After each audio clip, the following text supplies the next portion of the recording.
Bismillahirrahmanirrahim. Assalamualaikum warahmatullahi wabarakatuh. Kita lanjutkan tentang konsep-konsep dalam memilih surfaktan dan kegunaannya. Di sini ada konsep empirik, kemudian ada metode PIT, kemudian metode CER. Ada konsep empirik, di sini ada hidrofil, lipofil, valans. Nah, kita bahas satu persatu konsep empirik hidrofil, lipofil, valans. Di situ sistem HLB membantu dalam memberikan informasi sehubungan dengan perbandingan berbagai kombinasi pengemulsi.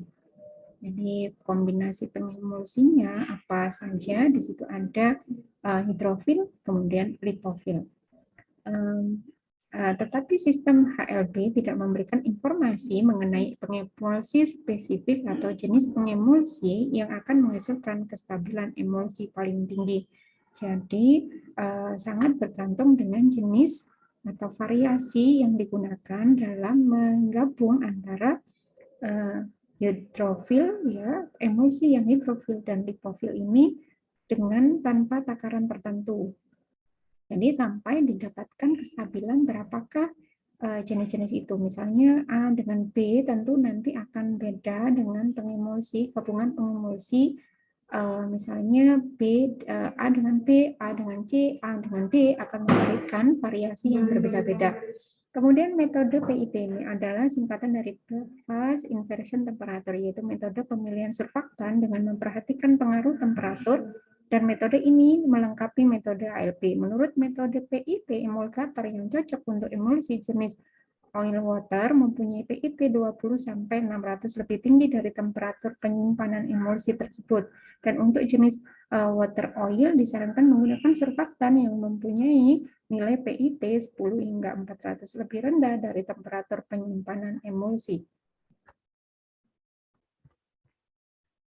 Baik, ini kemudian metode CER atau Cohesive Energy Ratio. Metode ini melibatkan perpaduan tidak hanya HLB, minyak, dan emulgator, tapi juga melibatkan volume molekuler bentuk dan sifat kimianya. Jadi ada Cohesive Energy Ratio. Kohesif ya. Di sana ada emulgator, kemudian ada minyak, kemudian ada air, kemudian berapakah volume molekulernya, bentuk dan sifat kimianya juga menjadi pertimbangan. Kemudian kita ke solubilisasi.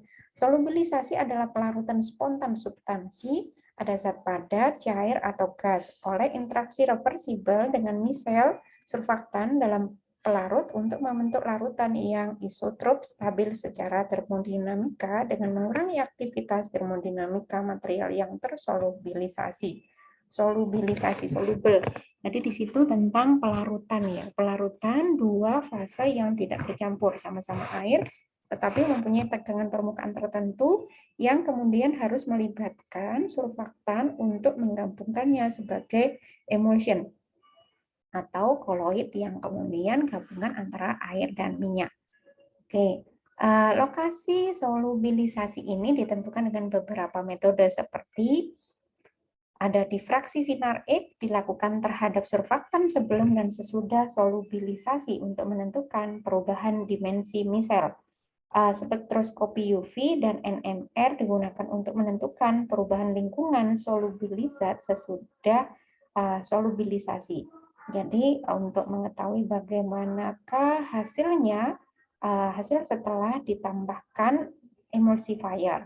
Setelah ditambahkan emulsifier, seperti apakah hasil spektra UV-nya maupun NMR-nya. Jadi setelah ditambahkan, kemudian dilakukan analisa difraksi sinar X, kemudian sebelum dan sesudahnya untuk menentukan perubahan dimensi misel misalnya.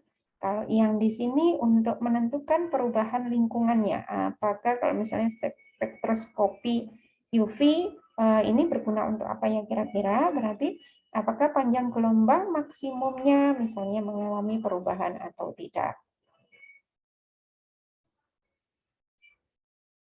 Dari cara-cara di atas, maka ditentukan lokus solubilisasi sebagai berikut. 1. Pada permukaan misel, pada antarmuka pelarut misel, di antara kepala gugus hidrofilik, contoh di dalam material yang terpolioksietilen, di dalam laporan Palisade yaitu lapisan palisade, yaitu antara gugus hidrofil dengan atom karbon pertama pada gugus hidrofil.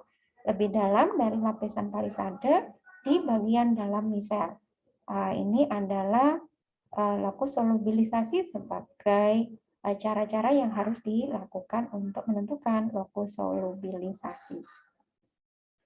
Ini contohnya lokasi solubilisasi. Jadi lokasi terjadinya pelarutan. Ya. Ini misalnya ada angka 1, apakah 4, apakah di posisi 3 ini, di posisi 5 ini, atau di posisi 4 ini. Ya.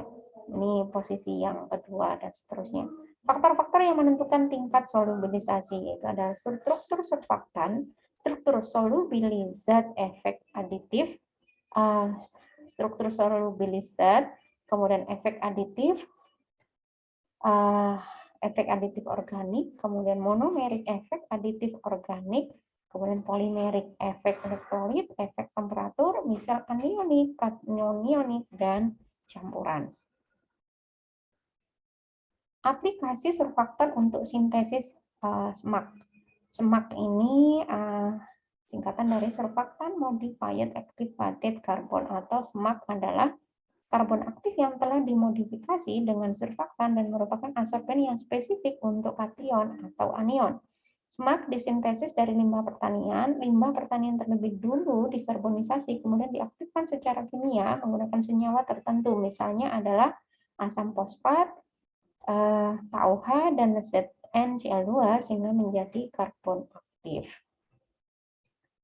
Oke, ini adalah karbon aktifnya. Kemudian mekanisme absorpsi dengan gaya dispersi pada permukaan nonpolar.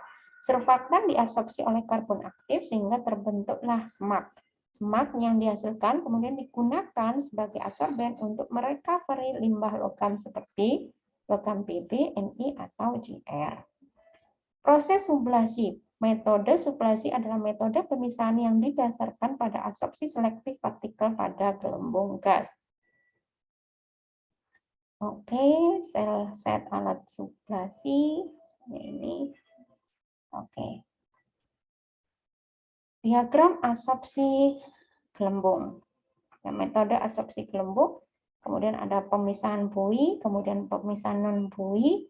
Pada pemisahan buoy ini ada fraksinasi busa, kemudian ada flotasi. Flotasi itu adalah kegiatan memompahkan udara ke dalam larutan yang mengandung surfaktan. Nanti akan muncul gelembung-gelembung pada permukaan. Kemudian pemisahan non buoy, substrat pelarut, dan fraksinasi gelembung. Oke, kita lanjutkan lagi ya.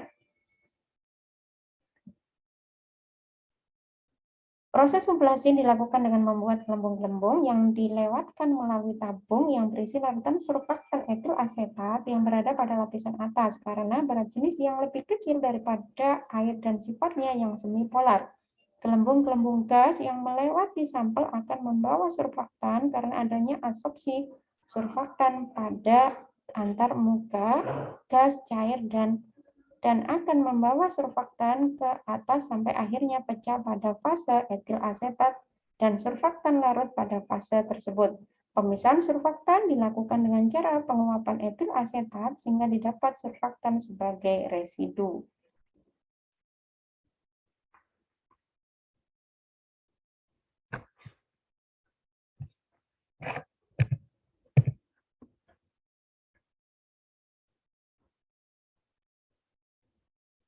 Terima kasih kepada Amiratul Hasibiyatus Solihah dan Ika Nurfiana Rahma. Oke, terima kasih anak-anak.